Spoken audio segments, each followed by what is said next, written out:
Jadi setiap kejahatan hukumannya tidak harus sama. Itu remeh-temeh. Jadi kalau saya di persidangan, saya bisa berdramaturgi namanya, bersandiwara. Iya, yang mulia aja yang mulia. Padahal hati saya enggak. Sebelum melanjutkan videonya, jangan lupa follow Instagram Rumah Pancasila _klinik hukum dan subscribe channel YouTube Rumah Pancasila dan Klinik Hukum. Selamat menyaksikan, semoga bermanfaat. Dari ini ada pertanyaan. Saya ingin bertanya dalam persidangan, apa boleh membandingkan hukuman dengan kasus yang sama? Sebab yang diputuskan hukuman lebih tinggi dari kasus yang sama, tetapi hukumannya lebih ringan. Boleh Mas Kakak. Ada kasus yang sama tapi Boleh. satunya lebih tinggi. Ya, itu yang selalu dikatakan di dalam hukum. Pak Bernard sering mengajarkan itu tentang hard case, kasus-kasus yang rumit. Contoh paling gampang adalah mencuri. Tukang becak yang mencuri barang seharga 10 juta untuk mengobati anaknya yang sakit karena tidak memiliki uang, sudah berjuang ke dinas sosial, minta bantuan, tidak ada yang kasih, padahal anaknya membutuhkan uang tersebut. Dengan seorang pejabat negara yang menerima suap 10 juta, hukumannya berbeda. Atau mengambil uang negara 10 juta, mencuri dari kas negara 10 juta, hukumannya berbeda. Sama-sama mengambil barang milik orang lain. Nominalnya sama, tetapi berbeda hukumannya. Yang ASN mungkin bisa dihukum 3 tahun, sedangkan yang tukang becak ini hanya akan dihukum percobaan. Jadi setiap kejahatan hukumannya tidak harus sama. Maka hakim di dalam memberikan putusan karena kepalanya keadilan berdasarkan Tuhan Yang Maha Esa, maka dia memberikan pertimbangan. Kenapa orang yang sama-sama mencuri hukumannya berbeda? Kenapa orang yang sama-sama memakai narkoba dan jumlahnya sama hukumannya berbeda? Harus pertimbangannya matang.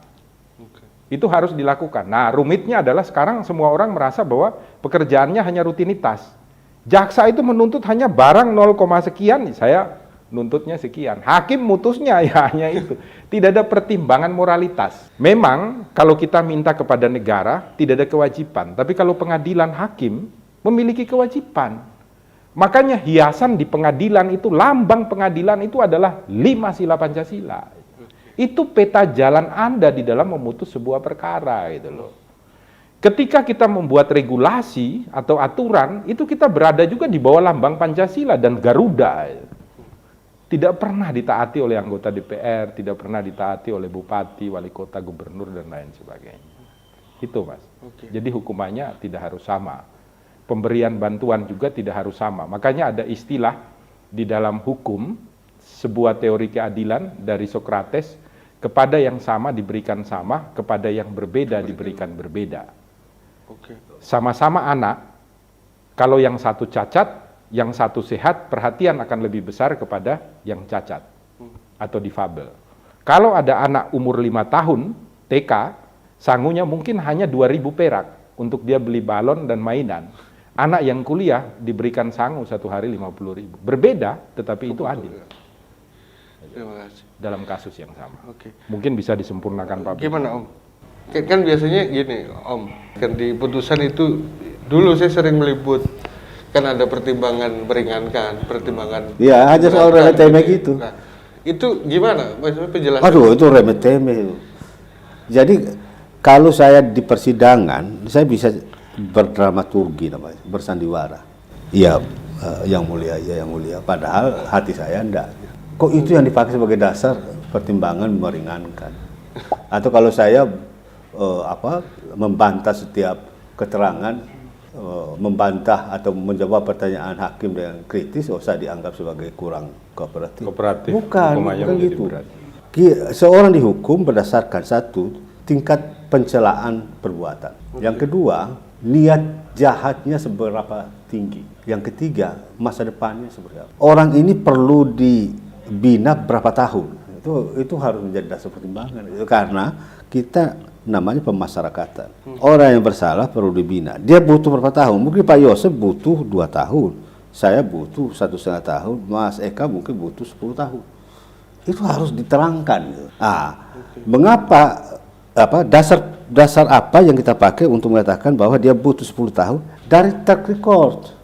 Jadi dalam penyidikan, dalam penuntutan, track record yang bersangkutan harus disampaikan pada hakim supaya hakim tahu orang ini memang setan dari awal atau setan pada saat itu saja. Gitu. Atau malaikat yang tiba-tiba, karena manusia kan bisa pagi baik, betul. Sore berbuat jahat. Itu harus ada dalam berkas perkara, harus ada mestinya, sehingga menjadi dasar hakim untuk butuh berapa lama orang ini diobati, dibina.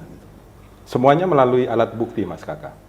Jadi Dengan bukan karena keterangan saksi. kooperatif. Oh, enggak. Bukan gitu ya? Semuanya Mesti. melalui alat bukti dengan keterangan saksi, keterangan ahli, alat bukti tertulis, barang bukti.